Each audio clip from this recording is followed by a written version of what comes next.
evening, everyone. Brewmaster here with another great ale review, I hope. Tonight I have for you something from the Pitz Brewing Company. This is out of Chambersburg, Pennsylvania. This is their Lay Down, Stay Down. It's a Belgian style strong ale with a very interesting label.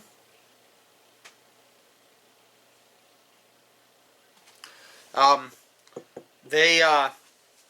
think they hire a few different artists to do a bunch of their labels, and they brew quite a few beers annually. I looked it up earlier and now I forget. I think it was over a dozen though, so getting pretty big. Let's see, have written down here, they started in 2008. It was two friends. I think they were friends since the first grade, and they grew up and went to the same high school, and then they ended up going to the Cybele Institute in Chicago and learning to brew together. And they went to Germany for a while, and then they came back here.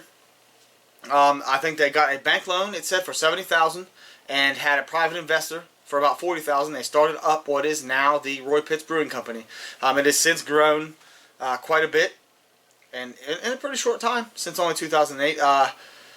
They're doing pretty well. I think they're now distributing to 4 or 5 states around their area. I think it's Pennsylvania, West Virginia.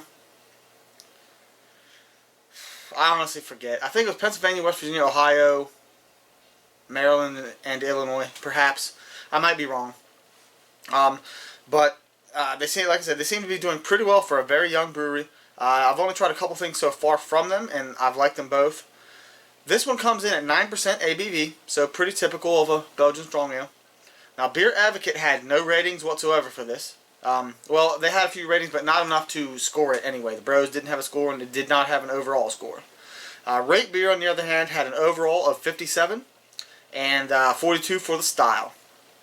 Those numbers would seem very disappointing to you upon looking it up, but I have had this before, and I like Belgian beers a lot. I wouldn't call myself an expert or anything like that, but I have had a lot of Belgian beers, and they are my favorite, and this is far from a 40 or 50s beer score, in my opinion. We'll get into that in a minute, but let's go ahead and get a pour and see what this one looks like.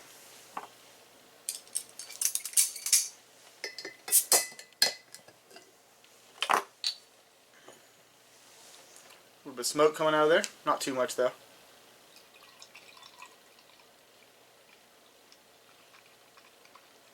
Beautiful color. Get all those little yeasties in there. It does not have a lot in this, but it does have a little bit of sediment. Let's look at that. That is a nice dark mahogany color, almost a ruby, but not quite. There's a little tiny bit of a haze just from the yeast, but all in all, it's pretty clear. Lots of bubbles streaming up. Little tiny bubbles. It's got about a half a finger of a beige, fairly creamy head. Lots of little bubbles. It looks like it would have more of a head. Let's get a nose and see what this one smells like, guys. Cheers. Oh wow. The dark fruits right off. That kind of caramel sweetness from a pretty dark Belgian candy sugar. But definitely some of the banana and clove spiciness from the yeast. Some plum from the yeast and the grains, I think. A little combination, like a dark plum. There's a little raisin. Honestly, it might even be just a tiny bit of rum aroma. Smells a little sweet, but you can also smell the slight bitter smell from the hops. Smells fairly complex and pretty delicious. Let's get a taste and see what it tastes like. Cheers for real this time. Sorry about the last one. I'm a little out of practice. Life's been pretty hectic. I work in retail, so the holiday season was just gnarly. But that's over now, and things are starting to get back to a normal pace.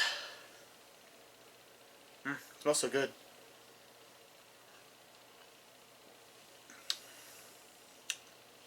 Right off, is you're getting a lot of that yeast character. Some bitter, some of the dark fruit, a little bit of that banana, a whole bunch of clove on the back of the tongue, towards the back end of the tail end of the taste.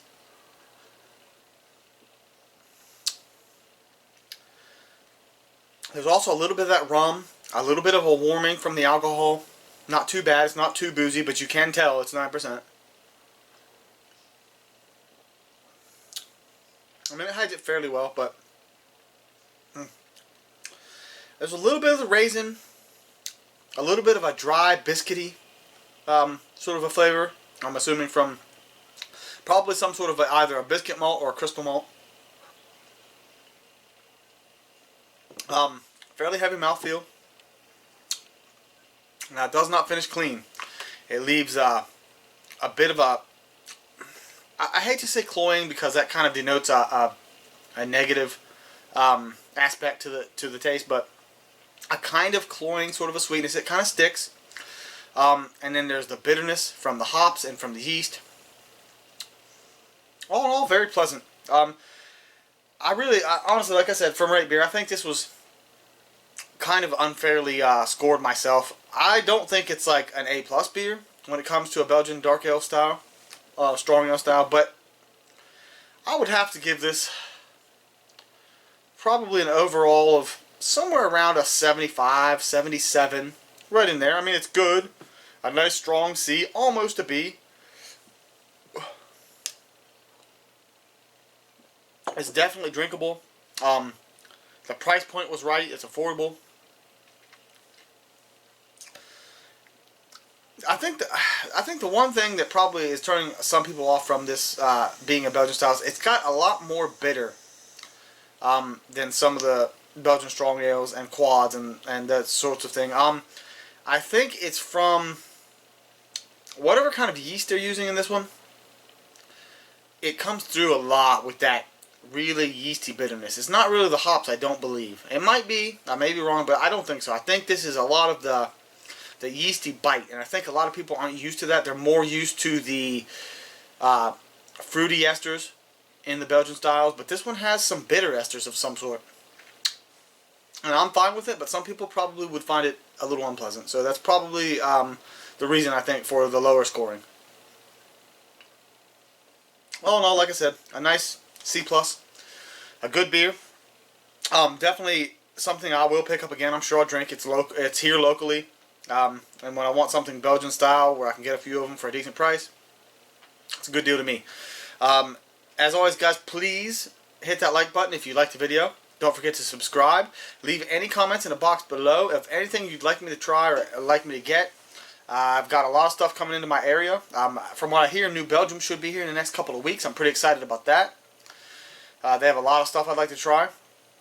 Like I said, the industry is growing in my area exponentially. Every year it's more and more and more, and I'm glad of that.